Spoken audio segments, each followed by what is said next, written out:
This morning has begun with an tension with me wanting to start recording sooner, and Patrick asking us to wait, and I've been anxious to reveal his new face. I was cleaning my glasses. The beard is gone. For those of you who just listen to this and don't watch it, first of all, go on YouTube if you want to see if you have some weird desire to see what we look like. It's a split screen because Patrick is highly allergic to cats and sits by the door with the door open of my studio. So if you can't tell, we are in the same room. We're looking at each other, but it's two cameras and the cameras split. And we're just separated by immunological overreactions. Exactly. Many people are. And also I'm behind a grand piano. I have a 1956 concert grand Baldwin, and which I spend my days playing. And there's been a kind of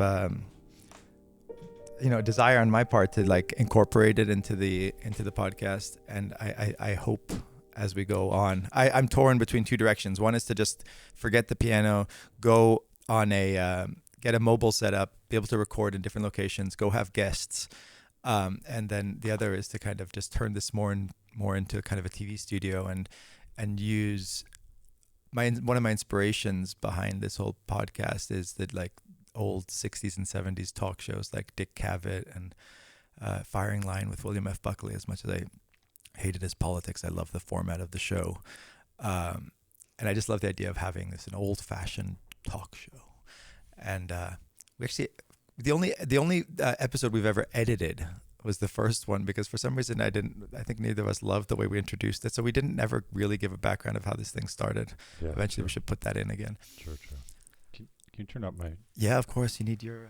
Yeah, I can hear you medium, me not at all in the headphones. Yeah. Are you... Okay. So I think apropos of the destroyed beard. Right? Huh. What is rebirth? What is destruction? Why is everyone so upset when it goes away? Whether or not it's a tree or a whisker or a home or a... Bring the mic a little closer to you. I think can you bring it... I'm basically making out with the mic. No. Yeah. Really? Okay. The sound's going to be different because of the no beard. I think it is. So. I've been on a trip. I feel like this podcast, it's a skill like music or something, in the sense that I feel out of practice all of a sudden. We fell into a rhythm. Well, because we haven't even spoken really. I know. Also, like whatever rapport we used to continue as we basically the podcast would kind of interrupt our ongoing conversations that would extend through the evening, mornings, afternoons.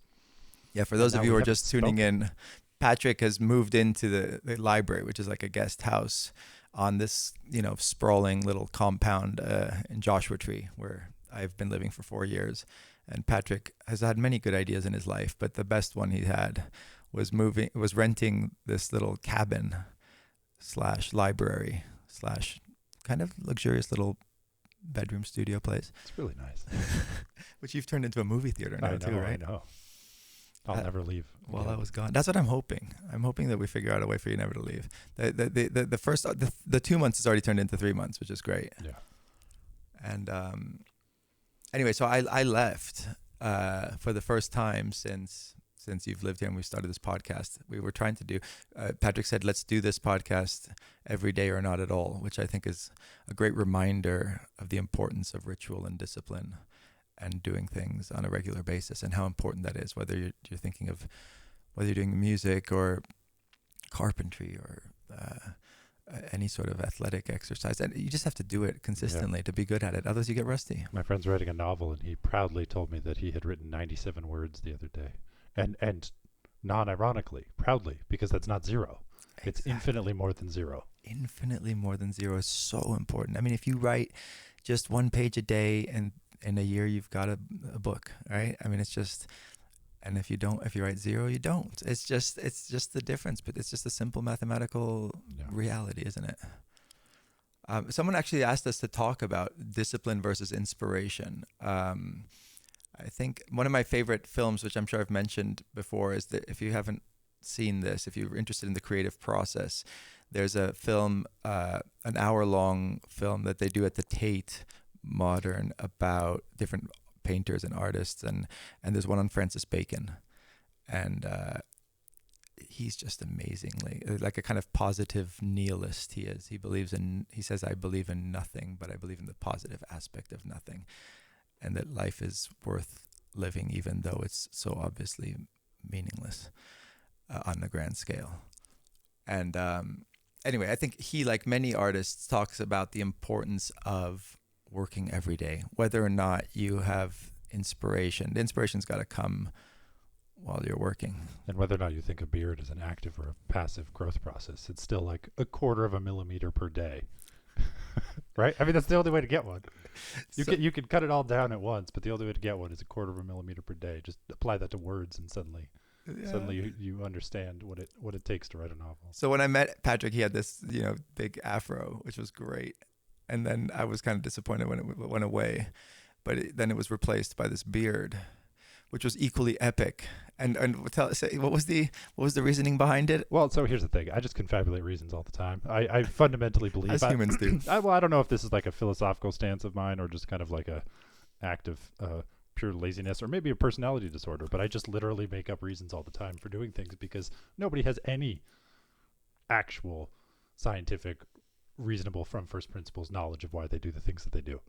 Right? One of my favorite, scariest neuroscience stories of all time is that probe a teenage girl's brain during surgery and make her laugh, and you ask her why she laughed, and she just gave multiple reasons, none of which reflected reality, which is the fact that the surgeon caused the neurons which cause her to laugh to stimulate, and therefore she laughed. Right? Just apply that across the board to all the reasons we give for doing things. But there could be more reasons than one, and they could both be true. Like, well, it could be because they stimulated and because she thought this thing was funny. Right, but she said like the painting, it's a Nature paper, right? And she's her exact quotes of her reasons were given in the paper, and she says the painting on the wall is funny, and there just is no paint. But maybe that's what it means for a painting on the wall to be funny, is that it stimulates the neurons in a certain way. Right. That they are So, but it's just like where the causal chain ends or begins, no one even knows. Anyway, so the putative reason was I wanted every day to be the same.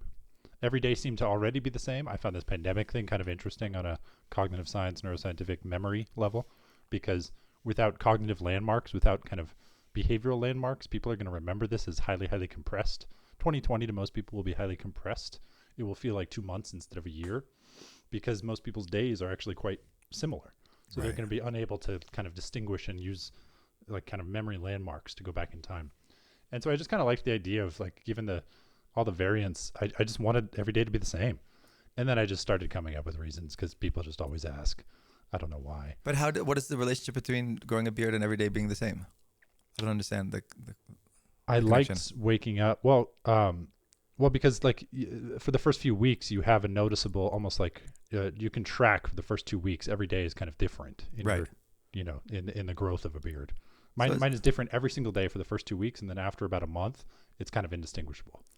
I see. Whereas shaving every day actually, or every few days, it causes a greater change. Yeah, it's change. And so it's just simply the case that I wanted to not have a timepiece. I did not want to wear a sundial on my face.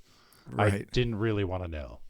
And I just wanted every day to be the same, and I wanted nothing to like, despite it marking the passage of time in an imperceptible level, I just wanted I wanted it to be like binary, like lots of time has passed or little time has passed. And once the beard got to a certain stage, it was clear that a lot of time had passed since the beginning of the pandemic, right? And so it was less a clock, more just like a dial, like has it been a long time or a little time?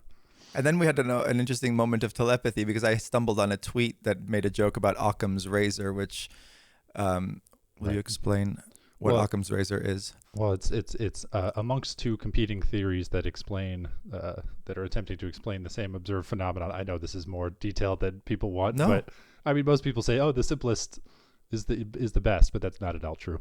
It's a very technical, actual, like philosophical stance, which is amongst two competing theories, both of which equally explain the observed data. The one that requires the fewest postulates, that requires the most other things to be true, is more likely to be true. That's Occam's razor. And yeah, so there was a beard tweet about Occam's razor as using the razor, and that the beard is the easiest thing to do because you don't have to maintain, you don't have to do anything with it. You just let it go. So why didn't Occam just No. I think the idea was that it was simpler to shave. Why didn't Occam just shave his beard with his razor? And then someone answered, well, actually, the beard requires a lot more complexity. And maybe that's what I eventually gave up on that for that exact reason. So I mean, okay, so you do this like psychological post-mortem. I don't know if you do this every time you change anything, like get a haircut or just do anything stylistically different. But I had a psychological post-mortem after I got rid of the beard. And really what I realized what is do you mean by psychological post-mortem? I mean, like I thought about it. Right. I guess that's just code for thought about it. And if you want to be pretentious, say you thought about something. Just say you had a psychological post-mortem about something. Well, and so I mean that does signal like a little bit of there's like anxiety floating around in there, like at the top of the bond, you know. Okay. And you don't do a post-mortem unless something went wrong, right? Uh-huh. Desperately, tragically wrong. And I did realize though that like I do a thing where I don't maintain. So I'll do a thing, and then when I'm sick of it, I cut it off. And I do this in jobs, in relationships, in life, in interests, in projects. And I thought it was actually really interesting that it does take more work to have a managed beard in some sense, right? You actually have to do daily work. You have to do daily maintenance. Mm-hmm. And the whole point to me, I thought, was that I wasn't going to have to do that. Right. But it turns out you definitely do. It gets gross. It gets weird. It smells like musk. It's like you find little trappings of squirrel food like hidden away for winter. So anyway, I realized like it was actually like a small moment of weakness where instead of seeing something for what it was and saying this is going to take maintenance, I just burned the forest down. You know, I was like, rather than kind of like trim the trees, I just cut the tree down. Right. And one wonders like the degree to which that also, I don't know, like there are maintenance kinds of people out there mm-hmm. who love maintaining things, who love the daily ritual. I mean, we were talking about this daily ritual, right? I don't do daily rituals of maintenance. But it strikes me as no different than artistic maintenance or literary maintenance, or these things should happen if you can just keep this ritual going.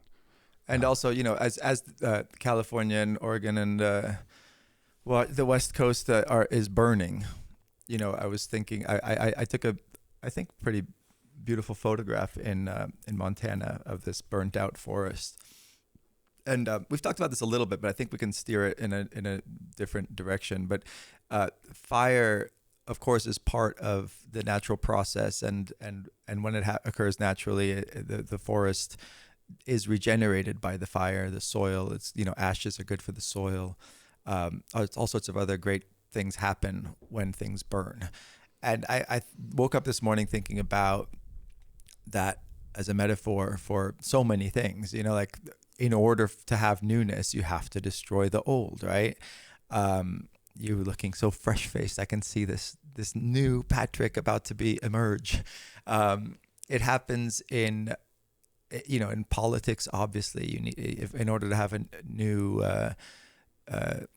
progress, you need to destroy the old order. You have to have revolutions of some kind. And then I was thinking about in terms of relationships. We're out of practice with the podcast, not only because I left, but even the few days before, without delving too deep into your personal life, there seemed to be some upheaval which prevented you from even being able to come up here and talk to me. Well, you live uphill from me. You think if you lived downhill, that would have been fine. Anyway, I think our lives these days, like many people, have been marked by a bit of chaos. Like you say, there was every day's the same from the pandemic, but there's this background of like just upheaval. I remember early on in the pandemic reading that when it was just in China, that the divorce rate had gone up dramatically from people being stuck in quarantine together, and just being forced to like really live with your partner. And then there's this background stress. They were making fun of it on Joe Rogan yesterday. People said, they were saying that, everyone's saying they're so tired, from everything happening. And like, they were saying, the woman who was on, the guest was, I don't remember who it was, but she was like, tired from what? Like, how does the political situation tire you out? You're just sitting at home, like, doing your Zoom calls. But then I was talking about this with Nastasia afterwards. Like, there is this background stress of what's going on politically, of protests, of fires, of Trumpism, of all of this stuff, which is on some level psychologically tiresome. in a way that there's this background stress of not knowing, right? Well, impotence is tiring, and learned helplessness is tiring, right? Yeah. I mean, people can sit at home and just feel helpless, and that kind of fettered rage with no output is exhausting. Mm-hmm. Well said. So, what do you think about the necessity for fire in every form? My second science fair project was about, I burned a bunch of grass and then studied the rate at which it regrew and made it to, I don't know, I don't even remember where I was, but that was what it was. And it absolutely does, right? Like there are certain grasses, there are certain trees that grow much, much faster. You get all of the, I mean, quite literally the richness of the soil increases after a fire, right? There's this beautiful book, Train Dreams, by Dennis Johnson, and I think a man, the details might be wrong, but the man loses his family, I think his daughter and child, in a cabin which burns. And he goes back and notices that the first thing after growth, like there are species of plant that thrive immediately and are the first things to appear after a burnt out forest. And it was a morel mushroom and a pine tree. And it was kind of, he just like thematically obsessed about these two things that are the first to regrow, that are the first to come back. And I don't know, I don't know. It's like obvious on a physiological level that these kinds of things move on, right? There's the physics advances one funeral at a time. Like in order to really be to see change, you do have to burn things down. But like, I don't know. I find it interesting that you have an artistic project, right? Bombay Beach, which is wants permanence, right? So there's this artistic movement, there's mandalas, there's Burning Man, there's things where like we're supposed to embrace the impermanence and temporariness of things. And I feel like they're trying to obliquely get at this theme, get at this lesson that things can resurrect like a phoenix in the ashes kind of stuff. But there's also like, I don't know, we were talking about the concept of home, right?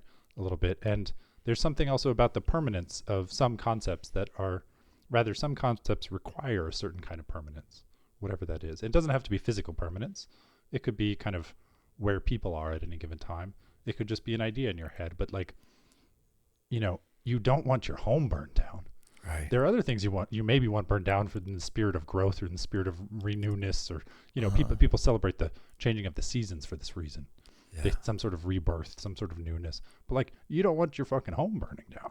So like, there are some things that you do not allow this to happen to. And sure, you can find lessons and meaning in it, but nobody would choose that to have happen.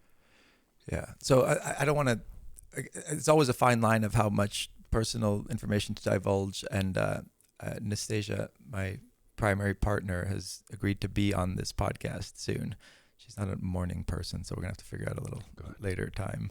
But so we've been seeing each other for 2 years, and we'll talk more about this when she's on. So I'm not talking behind her back, but just to give a little brief cursory background.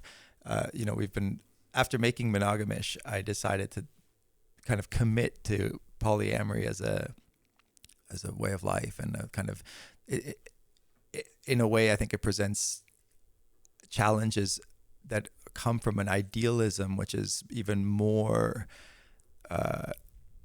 difficult to kind of live up to than monogamy in some ways. Because I think in some ways monogamy tells you, we're just going to, what Esther Perel calls the shadow of the third. Every relationship has the aspect of the outside world kind of intruding, and that could be through attraction to other people, through like just all the otherness.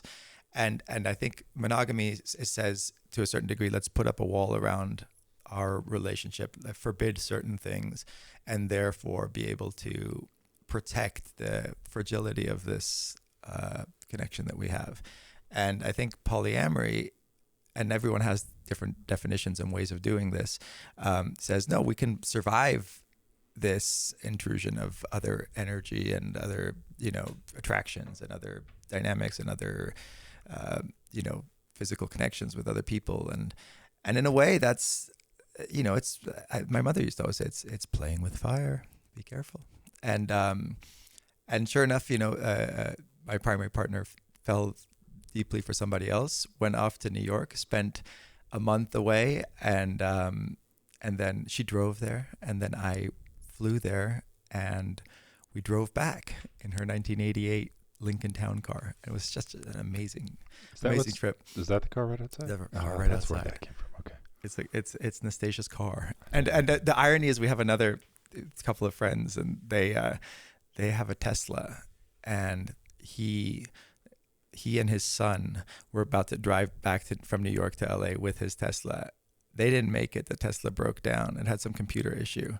And we made it back without one issue, like not even a slight little breakdown. It was so amazing. And the car was comfortable, and we went through the North Dakota. Anyway, I'm going to talk about this a lot more when Nastasia is on. But the reason I left was to go on this epic adventure. And we delved into many landscapes, both emotionally and physically, and seeing the varied changes of America are incredible.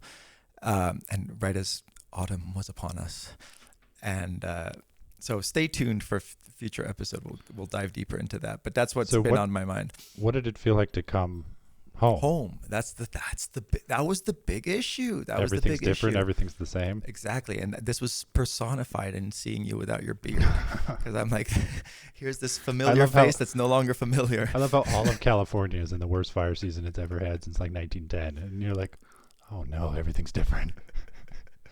Yeah, we visited some friends in Montana, and they had to leave because the ppm of the air quality index was 500, which is like worse than like Beijing on the worst day. Yeah. And they just looked at a map of the United States that was showing the air quality, and they saw that like New Orleans was the only place that had clean air, so they got on a plane and went to New Orleans for a while. Yeah. And and I got back drove through Las Vegas yesterday, and it looked like LA and Blade Runner. It was just so thick with smog, and you couldn't even see the buildings. And I was already down to just in the hundreds. How's it been here in the last 2 weeks? Has it been brutal? Great. No. Really? Clear skies. Oh. Blue, clear skies. How fantastic. Yeah, it's lovely. But it's not the case in most of the rest of California. Santa Ana winds or something local environment condition is pushing all the smoke towards LA or out to Nevada. So we're in a nice little kind of clear pocket. So let's talk about home, what it means, because obviously it's more than a house. It's a place that you have like I imagine the most familiarity, right? That you feel, and familiarity. I'm just thinking about family is obviously intimately tied to that concept. What does home mean to you, Patrick? Home is where when I close my eyes and I'm tired and imagine taking a mid-afternoon nap, it's the like couch or bed that I visualize. Why nap and not sleep at night? Naps feel more urgent. Yeah. I mean, I know that has nothing to do with people, and that's a tragic kind of window into my own soul. But no, I mean, it's quite literally as a child, I moved around a lot, multiple times per year. So I stayed within a community, but I moved around many, many times. I think on average at least twice a year, if not more, moving around, right? Like just various different places. It was just my mother and I, and we got kind of like shuttled around to this tiny little island town. And what was interesting there is I had a ritual for the first thing that I would do I was young, right? And so I had a Lego city that I had built right out of little Legos and bricks and little action figures. And the last thing I did when I left previous house and the first thing I did when I got to new house was rebuild the city. And it was always slightly different because the architecture of the new home was different, but I had the fundamental pieces and I put them in the same order, and I'd build the city grid and I'd put the little, I had and I think now that was, so do you know the concept of paracosm? No. Like when children have highly, highly vivid imaginations, or like they basically play out an entirely fictional world in their heads as they're growing up. I think this little Lego town became my paracosm, became my highly rich imagined world that effectively was more stable than home, right? Effectively was more stable than the physical environment that I found myself in. So as an adult, it's clear to me, I don't know the degree to which these things have a half-life, but it is clear to me that like a space that is mine, that I can close my eyes and imagine taking a nap in, means that I have physical security. And while I understand that for many people there's like an emotional security or maybe a familial or friendship security, I need that physical security because I had so little of it growing up. It's like deeply, deeply embedded in the importance of what home is to me, and it has to be mine, and like it has to be like impregnable if I need it to be to other people. Like if I want to be alone, I can be alone. Yeah. Like these are all features of the kind of like social locking mechanisms. But it is still also true. So our mutual friend Aaron, recently I think is in the process of, or recently bought a house down in Irvine or something, right? And the first thing I asked him is, what's it like to look at a wall and know that you own it? I've never in my life looked at a wall and thought I could punch that and I wouldn't have to fix it because it's mine. Yeah. Never. Every single wall that I look at in the entirety of this planet, every day, every moment of every day, I look at a wall and they're not mine. And so like, I don't, it's interesting because I have to carve out home. Almost, yeah. I feel much more like a hermit crab than anything, where like, I'll take the Pepsi can. If the Pepsi can's nearby, I'll like, turn that into my shell. If there's a beautiful shell, or like the hollowed out bones of a small whale that didn't make it past, like I'll put anything on my back as long as it's nearby. And so I have this very, this like continually unfulfilled need for a space that is mine permanently that I just have never. But the permanence is also just such it's a bit of an illusion, right? Like I remember in China, I don't know if it's still like this, but many years ago, you couldn't own property or a house in China. It was like a 99-year lease is the best you can do from the government, from the kind of leftovers of communism. And of course, as an American, you think like, oh, how you would lose this joy that you're talking about of owning something that's yours. And it's 99 years, right? And in the United States, you pay property tax on average is 1% a year. So every 99 years, you're basically buying the house again, right? So is it really different leasing the house for 99 years or paying 1% a year to the government? And I don't know. In a sense, there's this illusion of ownership. It's an interesting. Here in the desert, you have this attachment to. It's mine. You see everywhere, no trespassing. That's these like private property. I have neighbors here who have like 30 signs that re-emphasize the privacy of the property and the no trespassing. Right. And I had a neighbor here who, would have like put new plants and check for footprints and make sure that nobody's walked on his land. And I dreamed since I moved here of being able to buy his place one day just so that I could take down these signs. And I did. It took me like 4 years to negotiate with him. This is where I live. Yeah, this is where you live now. Great. And the first thing I did is I took down all the fences around the property. I took down all the no trespassing signs. I took down all the, I've been wanting to make other signs that say yes trespassing and keep in instead of keep out. And so I'm thinking about this aspect of the porousness of the home, right? Like our body is in a way is a home. We have this barrier between us and the outside world, but then we have all these ways that the world comes in, through our sense perceptions, and it's the same with our house, right? It would be a horrible home without doors or windows, right?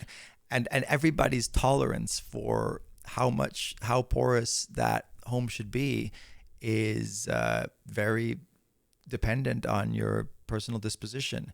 And in a way, I realize it depends on some sense on the security you have that it is actually yours. So probably someone who feels super confident in the unshakableness of that ownership will be more likely maybe to let more of the outside world in.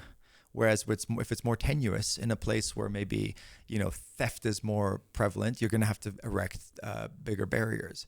But I happen to have a disposition that leans towards openness. Even when I've lived in dangerous neighborhoods, I've never seen the key to my house. Like they handed it to me the day I bought it 4 years ago. I put it down in a corner somewhere and I've literally never seen it again. I've never locked my doors. I've always left the keys in the ignition of my car. Yeah, I'm telling everybody. I don't care.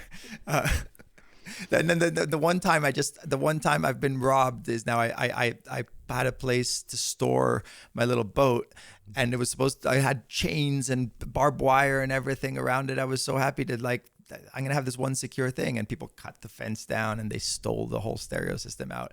And this happens, and every time it's happened to me, it's always been, I used to argue with my ex-wife about the fact that I would leave the door unlocked of the car, and one day she convinced me, trained me to kind of lock the door, and I forgot my tripod in the back seat. This is in Venice Beach. And the next day we woke up, the window was smashed and the tripod was removed. And I said, you see, if we had left the door unlocked, they could have just opened it and taken the tripod. Now we have to spend way more than the tripod is worth to fix this damn window. So in a certain sense, I don't, you can justify either way. Obviously, if you say, I knew somebody who just would lock their door even when they're inside, someone who lives in Palm Springs, and then they would go from room to room and lock the door. He was giving me a tour, and he would lock the fence and then lock this door and lock that door. I'm like, are you really locking the doors as we walk through the house? And he's like, yeah, I don't know. Somebody could just walk in off the street. And that was really frightening to this guy. And you're not going to talk somebody out of it. There are crazy people out there. And, but it's just a different way to live. I'd rather, All right. So, tangents, lots of tangents. So there's this bed and breakfast in Palo Alto, and I was having brunch there, and I get up to go to the bathroom, and as I do, it's kind of like you sit outdoors in this little garden, and there's almost like a outhouse style bathroom in the back. It's a separate building. You got to walk along a pathway in this beautiful garden to get to it.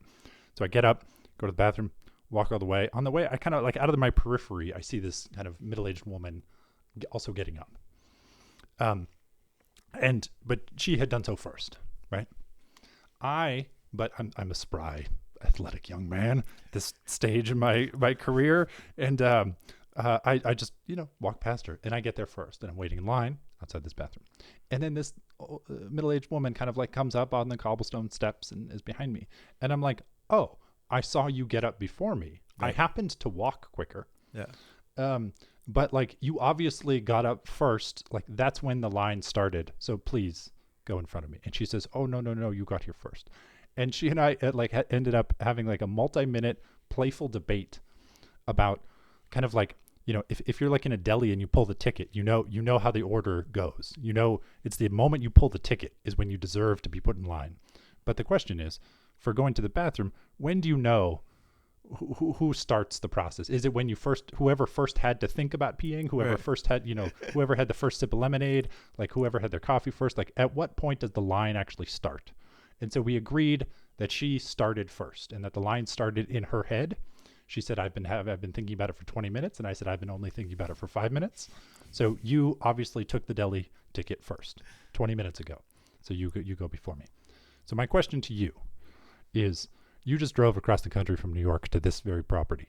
At what point did you start to think, I'm home? I'm home. Yeah, that's really interesting. Yeah, because in a way, California, it felt like home, just driving into California. I think that, and also entering the desert even before that. We went from Montana, Idaho, there's parts of Idaho that are gorgeous, but where we were going through was very bleak and kind of just suburban sprawl. And then suddenly we got into Utah, and But if you're seeing new things, you're not. No, but then so as we entered Utah, there was desert again, and Anastasia and I both thought we're nearing home. Oh, interesting. Okay. Right, and then as you go, you get closer to Nevada and Arizona. Nevada, you start seeing Joshua trees because you're in the Mojave Desert. And that's such a specific right. marker, because this beautiful plant, for those of you who don't know it, is look up the Joshua tree. It's such an unusual tree. It looks like a Dr. Seuss, invention, and it's only here in this part of the world. And so there was again this familiarity, and it kind of the gradualness, right? There is a certain obscenity to the way we fly around in these metal tubes. That I flew to New York first, and I hated it. One of the great things about this pandemic was that I haven't gotten in a plane in 7 or 8 months. Yeah. And I'd forgotten how awful it was, and I thought there were going to be fewer people in the plane. No, they had it packed to the gills. Everybody was just close. I was sure I was going to catch COVID, and it was uncomfortable. My lower back was hurting, and it was so nice to get to New York and realize every day that I was never going to have to fly back, and I was just going to gradually get back home in a way that was just so much more human. And it used to be that of course it was even more so when my great grandfather would go from Rome to where the family has the castle in Vignanello, which is 70 kilometers away. It would take 3 days to do those 70 kilometers, and they would stop on the way, and they would go by horse, or even when he got a car, he would only want the car to go like slowly and still stop like 20 kilometers out and have a certain ritual around that. And the idea of being able to do it in 1 day or 1 hour now felt just too jarring to the physical processes of these people, right? Yeah. And I think there's still a sense of that a bit now that I got driving across the country, of like the time changes ever so gradually. You don't feel the jet lag of like the 3 hours. And so as far as what felt like home, there are these different levels, and there are these and then we had, and I'd like to talk about this more when Anastasia's on, about because you've been a constant reminder of the importance of someone feeling at home, whether or not they own the place. That there start to be these like smaller markers, whether it's like physical objects, that give you that comfort of knowing this is your home. Yeah. And how do we reinforce those things for somebody who doesn't own something, right? So you're sensitive to that. Yeah. And maybe somebody who just does have the security of just owning something is able to be more blasé about it, but it's really a superficial blaséness, because it just depends on having a more stable sense of home. I mean, the thing that I probably called home most in the last 5 or 6 years is my friend Kelly and Tyler's guest room. Mm-hmm. It was the place that was stable across anything else. It was the place I most felt at home. So like, it doesn't have to necessarily be like permanently mine, but it can be temporary. It can have brief bubbled moments of temporarily feeling like mine. Yeah. So it's very interesting, right? Like, you could have felt at home in New York. Some people arrive in New York, they get off the plane, and they feel like they're at home for the first time. Yeah. They've never felt that before. That city does things to people. It could have happened the moment you had Anastasia in your arms for the first time in 2 months. It could have happened when you saw the Joshua Tree for the first time. It could have happened when you turned off of 62, right? Yeah. It could have happened like...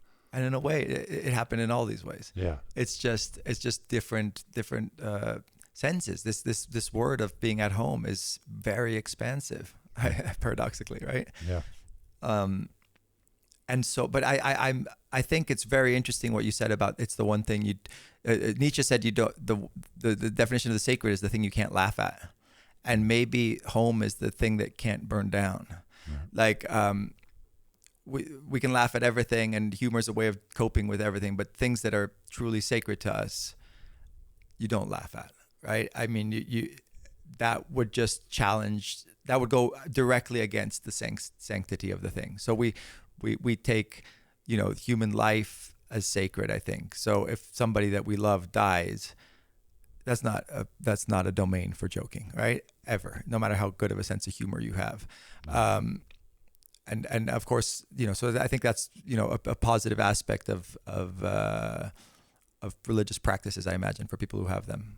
We don't, so this is unfamiliar territory. But so the idea that the definition of home as the place that you don't want to have it burned down unless you want to have a new home, right? And that we do that in our lives, right? More now so than ever, right? It used to be that a home was the family home for generations. Now we're okay with like selling. I remember my father used to be shocked that people would buy and sell houses the way they do in the United States. Like people would buy and sell houses once every 10 generations, what they were used to, right? Whereas we are fine with like uprooting. And that's the beauty of the American kind of forward-lookingness. And I think Baudrillard said that the United States is the only real primitive culture because of this kind of nomadism. Like we talk about primitive cultures that are tens of thousands of years old. They're not primitive. They've been at this forever, right? Whereas ours is one in which people actually literally like live in, like when they retire, they sell their house and they live in these RVs and they take on this kind of tribal nomadic lifestyle, and they go from RV park to RV park, and so that's a really interesting aspect of American culture, I think.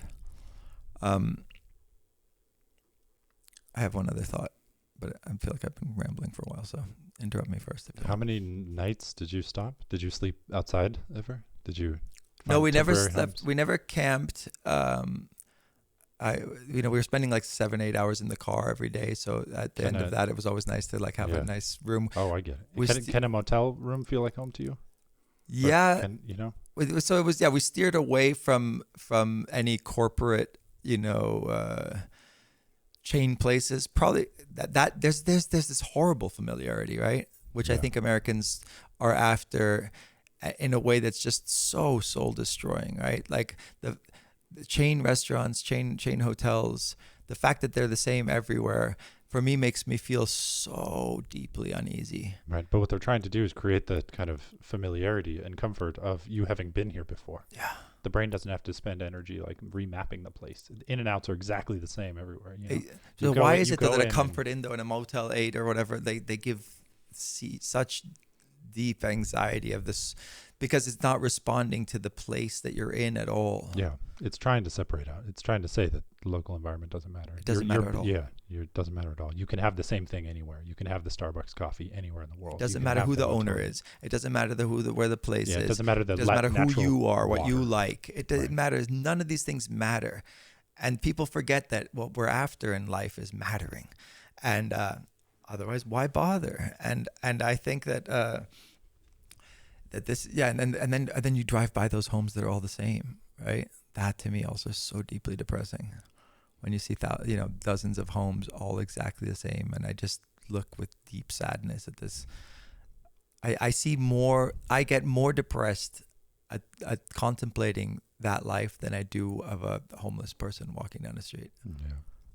I don't know. So while you were gone, we kind of hosted a displaced wedding, right? Mm-hmm. For a weekend. And it was a wedding that was supposed to do one of my very, very deepest and longest friends, my very good friend, Poet Brian.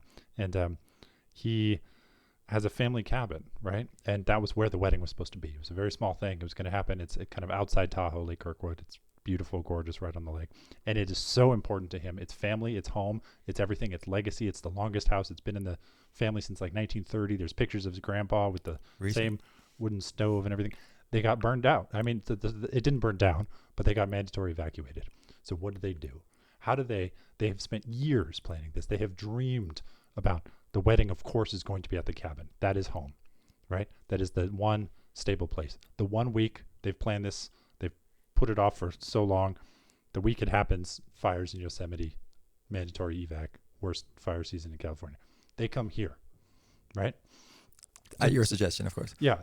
And so now 10 people kind of gallivant around. The thing is hosted here. It's lovely. But the question is, how do you reproduce the feeling that they wanted, which is the feeling of the intimacy, comfort, ritual of home, of this cabin? And so there was a cake that was made, and the cake had a tiny cabin on top of it.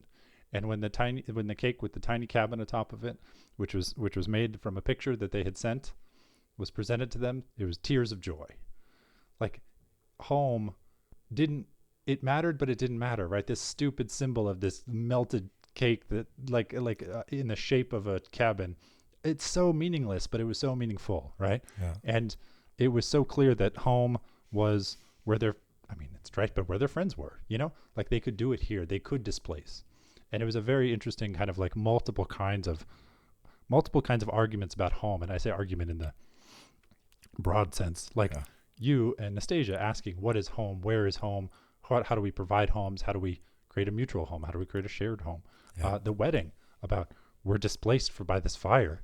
What counts? What matters about that ritual, about that comfort of home? Myself, I was dealing with trying to create like boundaries about what I consider to be my home here, when I'm effectively just a leasee, in a land that I cannot punch the walls because they are not mine. And so it was really interesting. I don't know, this concept of home has really come up a lot lately. Yeah, and then when you argue in a relationship, which is something I also would like to think about a little bit, because there's always this threat of, because then the home is a couple is a home in a way, right? Yeah, absolutely.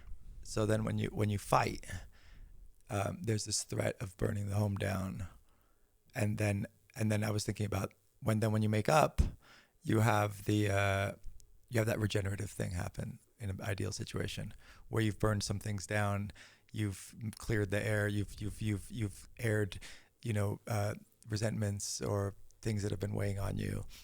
In an ideal world, you then clear the brush, and there's a renewedness. So I guess there's the spring cleaning aspect of the home, which is not the burning the house down, but this throwing away things that are no longer necessary, right? But the most important thing is learning how to make fire breaks, I think. Right? What are fire breaks? Like little trenches you dig around your property and clearing, like preemptive. Yes. Fire maintenance. But so we do. People are renewing their homes all the time, right? You'll paint it, you'll throw old things away that you're no longer using, and you can have this rediscovery of home. And I think obviously a relationship, in order for it not to become stagnant, requires that at a certain level. But there's a fine line between clearing the house and burning it down. I just visualized like the library is literally covered, all the wind and all the sweeping it's just, there's a ring of dried leaves like literally around the library. That's not good. I know. Metaphorically, literally, that's not good.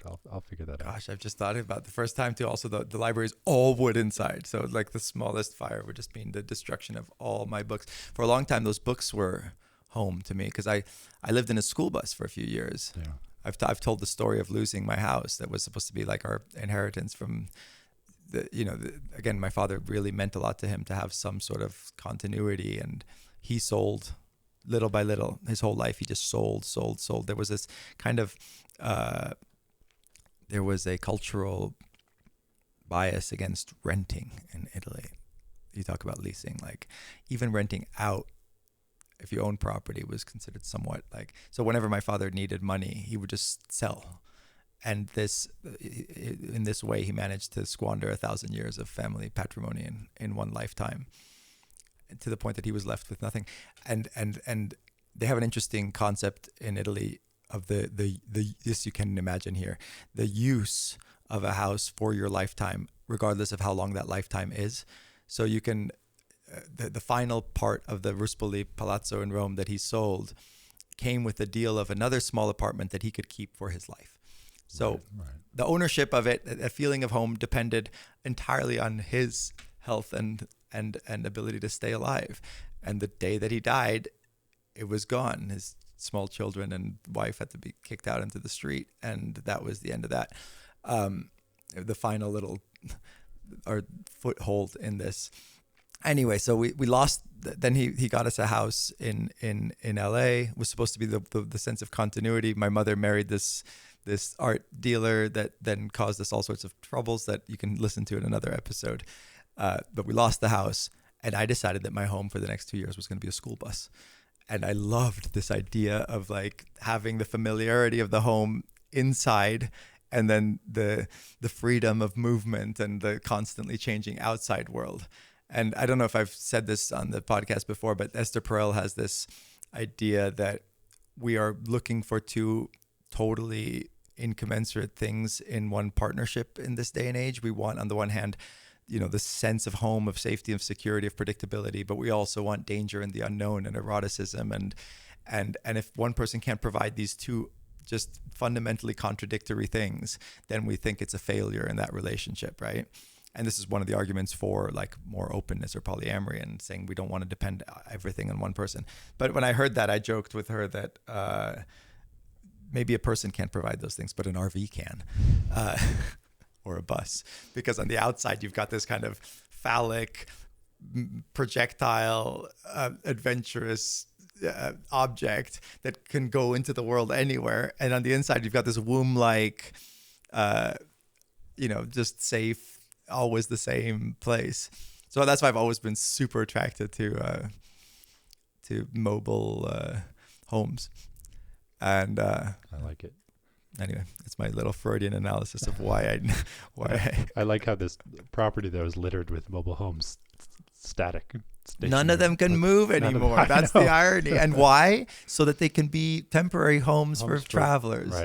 Right. So now the deep irony is that I don't have a function. I have 10 motorhomes and none of them move anymore. And so maybe that's me getting old and stagnant, like it was great to hit the road again. I people make fun of me for never leaving the property. So with all my love of my wanderlust, supposedly, I also just like, and even when we're traveling, like we went to make Monogamish in an RV that was still working at the time, a 1975 GMC motorhome. And even as we traveled, my collaborators would make fun of me for always kind of sticking to staying inside the RV and not venturing out that much. So it's fun when I do get a little push like this trip to leave the compound. And I was saying to Nastasia, like, I left, all the podcast and all of this stuff so that we could do this. And she'd say, yeah, good. You should leave the fucking house sometimes. So in a way, sometimes the person you're most at home with is also the one who helps you push your boundaries and not, push your comfort zones. Right. Anyway, maybe that's a good note to stop on. We're 15 minutes and you have an obligation to leave the house for a moment. I have to leave. Oh, and your name is House. We haven't even talked about that. Patrick House. It's ironic. I forget. I think I stole this from I forget the movie or TV show I stole this from, but there was a homeless kid talking about how there's some line how they had many homes but no home, and that I always thought that was a deeply profound way of thinking about it. I think we should. The fact that my last name is nominally supposed to foretell that I must be a land baron, despite the fact that there's not a single wall in this world I can punch without having to repair it. I think we're gonna make you a wall that you can punch. We should do that just for you. Anyway, I think this can be an ongoing conversation. I'd love to, when we get Nastasia on here, we can continue this home. It's a deep topic. Yeah, this is home part 1. Yeah, part 1. Okay. See you tomorrow. Bye.